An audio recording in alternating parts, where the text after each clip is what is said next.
எப்படி பண்ணலாம்னு பார்க்கலாம். அதுக்கு வந்து நான் கடலை மாவு வந்து 1 கப் எடுத்து வச்சுருக்கேன். இதில் வந்து 1/4 கப் அரிசி மாவு போட்டுடலாம். உப்பு 1 டீஸ்பூன், மிளகாத்தூள் வந்து தேவையான அளவு, அப்புறம் பெருங்காயம் 1 பிஞ்ச். இதை நல்லா மிக்ஸ் பண்ணிவிட்டு ஃபஸ்ட்டு இதை நல்லா மிக்ஸ் பண்ணிக்கலாம். இதில் இப்போ தண்ணி ஊற்றலாம். 1/2 கப் தண்ணி ஊற்றிருக்கேன். இன்னும் கொஞ்சம் தண்ணி ஊற்றலாம். நம்ம கன்சிஸ்டன்சி காட்டுறேன்.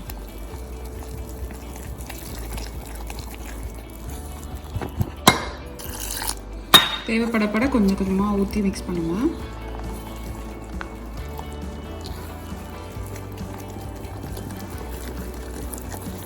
நல்லா ஃபாஸ்ட்டாக விஸ்க் பண்ணணும்.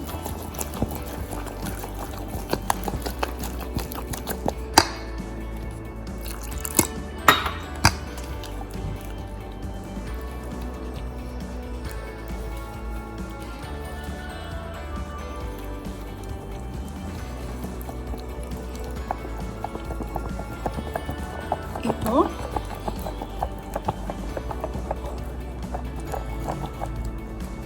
தெரியுதா, இது ஒரு ஸ்ட்ரிங் கன்சிஸ்டன்சியில் இருக்கணும்.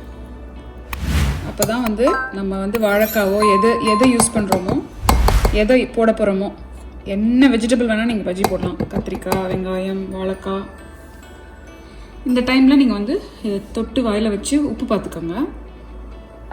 அப்புறம் பொரிக்கிறதுக்கு முன்னாடி கொஞ்சம் இப்போ பொரிக்க போகிறீங்க அப்படின்னா பேக்கிங் சோடா, ஆப்ப சோடா இருக்குல்ல, ஆப்ப soda or Eno, plain Eno, fruit salt, இல்லைன்னா ரெகுலர் பேக்கிங் சோடா, அது 1 பிஞ்ச் போடலாம். அப்போ தான் நல்லா புஸ் புஸ்ன்னு வரும், நல்லா சாஃப்டாக வரும்.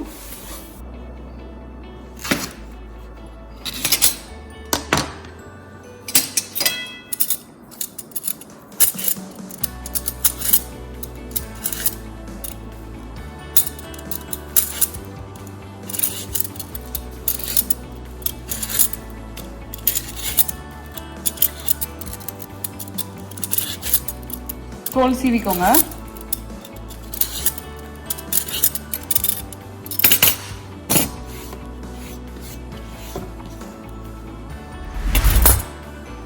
இதை வந்து தின் ஸ்லைசஸாக வெட்டிக்கலாம்.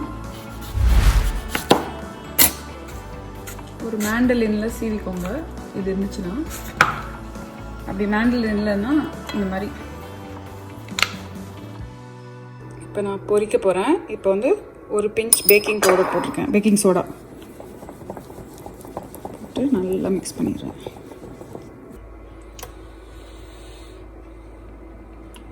ஆயில் நல்லா சூடானோன்னு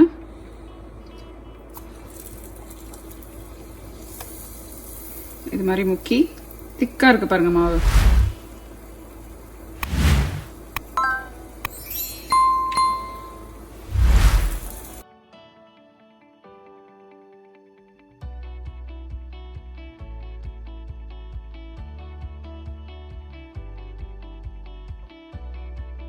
ஆனியன் பஜ்ஜிக்கு இந்த மாதிரி ரவுண்ட் ரவுண்டாக கட் பண்ணிக்கோங்க தின்னா.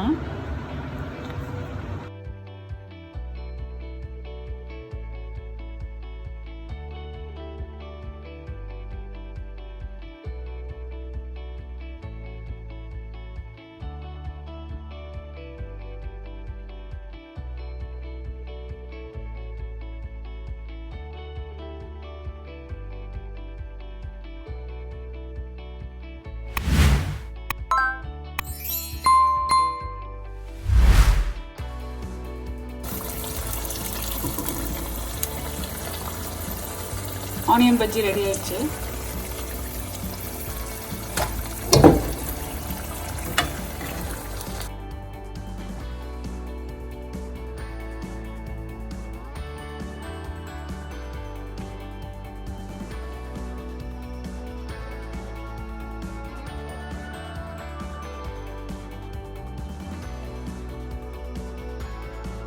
சூடான வெங்காய பஜ்ஜி ரெடி ஆயிடுச்சு. இது நீங்கள் தேங்காய் சட்னி தக்காளி சட்னியோட சாப்பிட்லாம். நான் ஆல்ரெடி இதுக்கான ரெசிபி பண்ணியிருக்கேன். அதை போய் பாருங்கள் எப்படி பண்ணணும் சட்னிஸ்னு. ட்ரை பண்ணி பார்த்து சொல்லுங்கள். As always, share and like this video with your friends. Thank you for watching and happy cooking.